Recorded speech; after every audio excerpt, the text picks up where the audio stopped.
Hey, that's ThinkerThunker. Got a pretty crazy video for you, or some photos.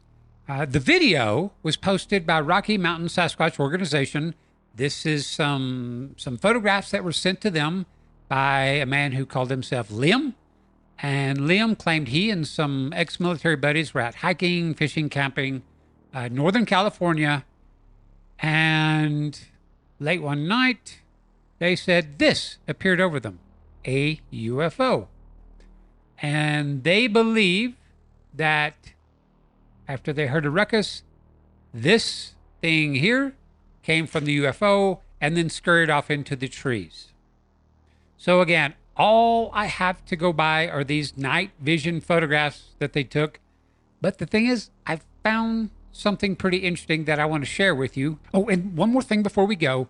You know, in the past decade, when somebody had a file, a link to something they wanted me to check out, there was like 60 places that they would send it to me, you know, like emailing or messaging or whatever. And now with over 2,000 patrons and YouTube members and over 100,000 subscribers, I'll never see a fraction of the stuff people are sending me. And I don't like that. I don't want to miss what you have sent me. And I don't want people thinking that I'm ignoring them or being rude. So please, starting today, if you have something you want to send me, post it on my Team ThinkerThunker Facebook group. Because what's amazing, there I have over 2,500 members who, when there's something new, they look at it. They discuss it. They vote it up or don't. And popular things there kind of bubble to the surface, and that's how it gets my attention. So please post things on my Team ThinkerThunker Facebook group. If you don't like Facebook, hey, I resisted for years and years and years, but it's the only way to now reach me. So please use it. And if you go out there, you can be part of helping pick which videos I do eventually cover. All right, thanks. Now let's go check out and see if there is anything to this UFO Bigfoot connection here. Okay, so first things first, how big is this thing? Well, since it's not standing directly beside a tree, you know, like a mature tree of a known type or a Volkswagen or something like that, it would be impossible to know how big it is. You know, it could be standing knee deep in 3-foot tall grass or 1-foot tall grass. We just don't know. Now, the guys that photographed it, they thought it was big, if that helps you any. They also said it had a cranial ridge, you know, where its head came up to a point, but size will not be able to come into play for us on this one. Next question is this image even real? You know, is this all like special effects, CGI, or painted on? And I don't think it is. You know, looking at the background and the grass and the trees, the randomness of it all, I believe the background is real. So what about this guy or gal? It could be a cardboard cutout for all we know. But think about this. Look at these trees up here. Look where the light comes from the left side and the shadows on the right side. And it's the exact same with our mystery beast here. So I seriously doubt that anybody would have been clever enough to say, create a big cardboard cutout of a monster and then got the shadows just right and then waited until the time of day where those shadows would line up with the foliage and trees surrounding it. But the real question is, could our mystery beast here have been painted in or CGI imagery, something like that? Let's check it out. Okay, so first I dropped in this ridiculous looking thing, and then I shifted its color to kind of a green hue, and I can tell you it would take some time messing with this to try to get its colors to match the background perfectly. And now I'm going to show you a little system I've been using for years now to bust hoaxes in like photographs and video and film. I'm going to drop this little filter algorithm in whose job it is to take every single hard edge that it finds and try to put an outline around it. So here we go. Let me back out. All right, watch carefully to see if you notice some difference between the two figures there. How about that? Do you notice anything different? And of course you do. The ridiculous thing that I just dropped in the algorithm, it found the edge that I cut out, and it's tattletelling on it by putting in this hot pink thing.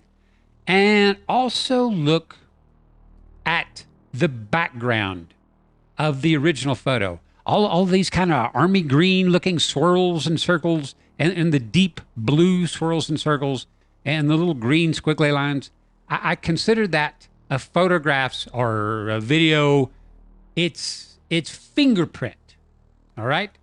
And notice that fingerprint is consistent throughout the entire image, all except for this thing. And notice that inside it has an entirely different looking fingerprint. Whereas if we look at this figure, we see it has the same fingerprint as the background around it, and it also has the same kind of green, bluish and green outline that the leaves and trees do. So whatever this thing is on the right, I believe 100% that it was there when those guys snapped the picture. Now let's measure this guy or gal and see if its proportional DNA matches the Patterson Bigfoot or a human. Because if this thing matches the Patterson Bigfoot, that's going to be pretty ironic, because nobody in the world has seen proportional DNA except for my patrons and my YouTube members, apart from the guy who stole my spectral analysis stuff. He also, I found out, is stealing my proportional DNA stuff and taking that public before, while I was writing my book. The good news is, though, he doesn't have many viewers. So here we go. Let's, here is the skeleton.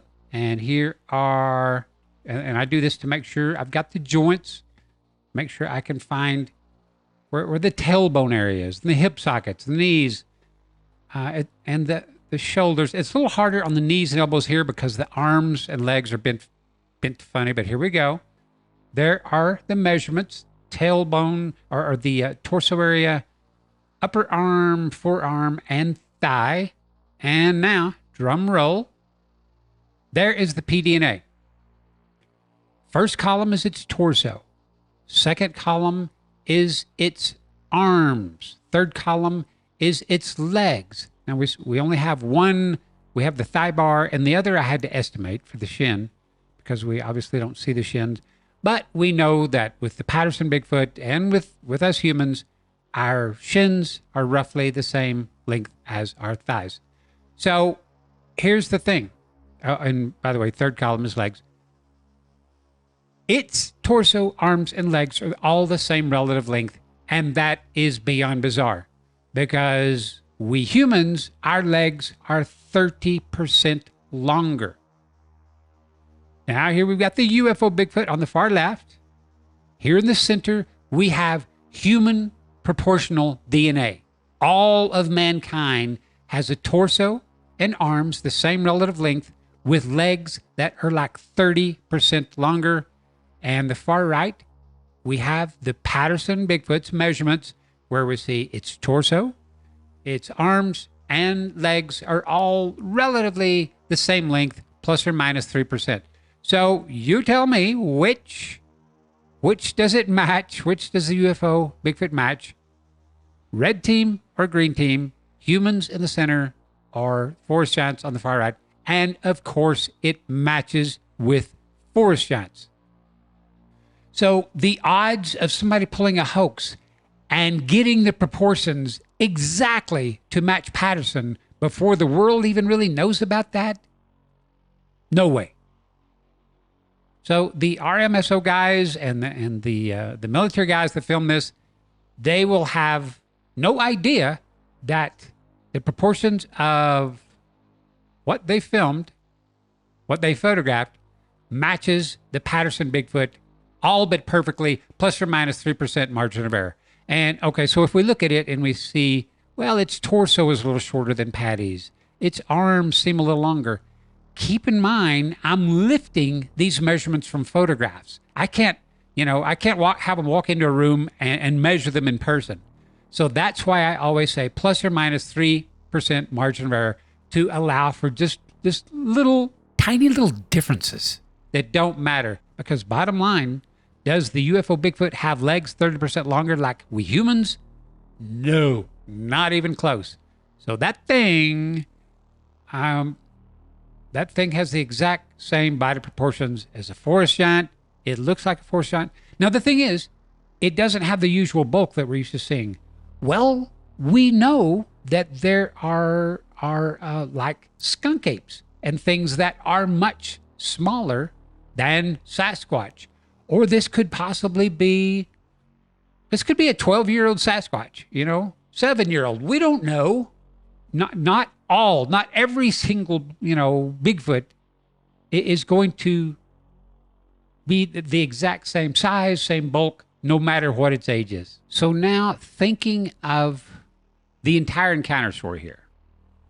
I mean, if these guys are who they say they are, they're ex-military, possibly trained observers, who can prove them wrong?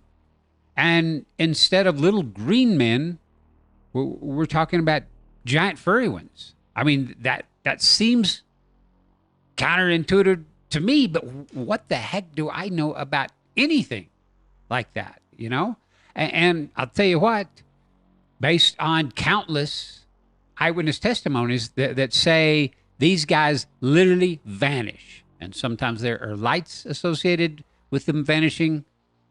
Who knows? Who can prove any of that wrong? I sure can't. And going back to even indigenous Americans, they to this day claim that the big furry giants have magic, that they can be standing right there. You can't see them until they want you to. So who really does know? All right, everybody, that is all I've got. I thought this was, even though it was just photographs, I still think there's something pretty interesting here, and the fact that these things have the exact same proportions as the Patterson Bigfoot, that really tips the needle for me. What do you think? All right, everybody, thank you so much for your support. I appreciate each and every one of you very much. Thank you all.